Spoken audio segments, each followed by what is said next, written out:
अस्सलाम वालेकुम दोस्तों, उम्मीद है तव्हां सभु ॿार ठीकु हूंदो, शाद हूंदो, आबाद हूंदो, रब्बा कंदो अहिड़े तरीक़े सां तव्हां शादाबाद हूंदो। तव्हां सभिनी भाउरनि जे सदिके असांजा बि गम परेशानियूं मालिक साईं दूरि कंदो। दोस्तों सुबुह जा थी रहिया आहिनि 7। हितां जी तव्हां मौसम ॾिसो,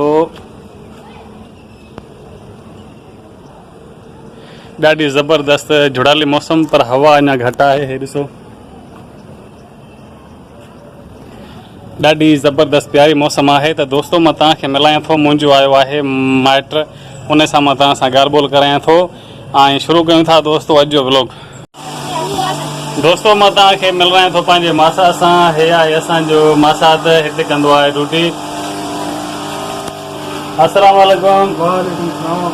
दोस्तों हे आहे असांजो मासात, बैंक ते कंदो आहे नौकरी ऐं तमामु हिकु बहितरीनु गर्मी ॾिसो, तमामु शदीद आहे। हीअ असांजो मासात तमामु फेसबुक ते हिकिड़ो मशहूरु, तमामु घणा फॉलोवर अथसि, पर यूट्यूब ते हिन चैनल अञा न आहे ठाहियो। त पुछूंसि था त यूट्यूब ते चैनल ठाहिण जो प्रोग्राम आहे या न। मासात ॿिए यूट्यूब ते तव्हां ठाहींदो पूरो चैनल विनल न? इंशाल्लाह अल्हम्दुलिल्लाह। दोस्तों खे मुंहिंजो सलाम, अस्सलाम वालेकुम। इंशाल्लाह अनक़रीब ठाहींदासीं ऐं शौक़ु बि आहे ऐं इंशाल्लाह भाइरनि जो थोरो साथ हुजे, महिरबानी, इंशाल्लाह ठाहींदासीं। त दोस्तों हीअ असांजो मासात बि चैनल ठाहींदो, तमामु घणो शौक़ु अथसि।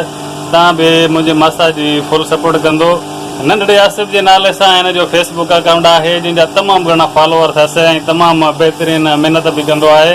ऐं मुंहिंजा नंढा खेॾी रहिया आहिनि गेम, सुबुह जा आहिनि 7। इंशाल्लाह ताला तव्हांखे पूरी ॾींहं जी रूटीन ॾेखारबी। दोस्तों वीडियो तमामु इंट्रस्टिंग आहे, कंप्लीट ॾिसिजो ऐं रहिजो असां सां गॾु। दोस्तों हीअ ॾिसो, VIP मौसम जुड़ लॻो पियो आहे, पर बरसाति असांजे इलाइक़े में अञा कान थी आहे, गर्मी शदीद आहे।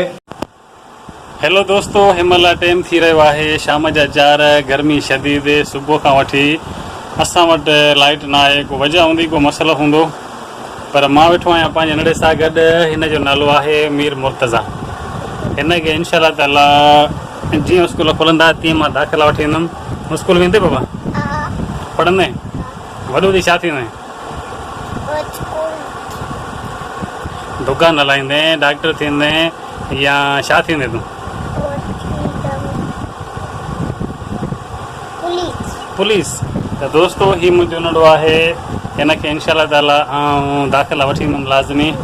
असां वेठा आहियूं, गर्मी शदीद आहे, ॿाहिरि बिल्कुलु झुड़ाली मौसम आहे, पर बरसाति असांजे इलाइक़े में अञा न थी सघी आहे। त दोस्तों अॼु जेका रूटीन ही तव्हांखे मां ॾेखारी, इंशाल्लाह ताला असांजी हिकु कोशिशि हुई, तव्हांखे पसंदि लाज़मी ईंदी। का ग़लती हुजे, का मिस्टेक हुजे, तव्हां कमेंट्स में ॿुधाए सघो था। असांजी कोशिशि आहे हमेशह कुझु तव्हांखे नई शइ ॾेखारण जो, पर मां हिकु शॉपकीपर आहियां। असांजी ज़िंदगी हिन दुकान ताईं महदूदु आहे। सुबुह जो 5 खां राति जो 9 बजे ताईं मां हलाईंदो आहियां पंहिंजो शॉप, पर पोइ बि असांजो शौक़ु आहे। उमेदु आहे तव्हां सभु ॿार असांजे हिन शौक़ खे सपोर्ट लाज़मी कंदो। दोस्तों मिलंदासीं सुभाणे कंहिं नए मौज़ू ते। पंहिंजो रखिजो तमामु घणो ख़्यालु। टेक केयर एंड अल्लाह हाफ़िज़।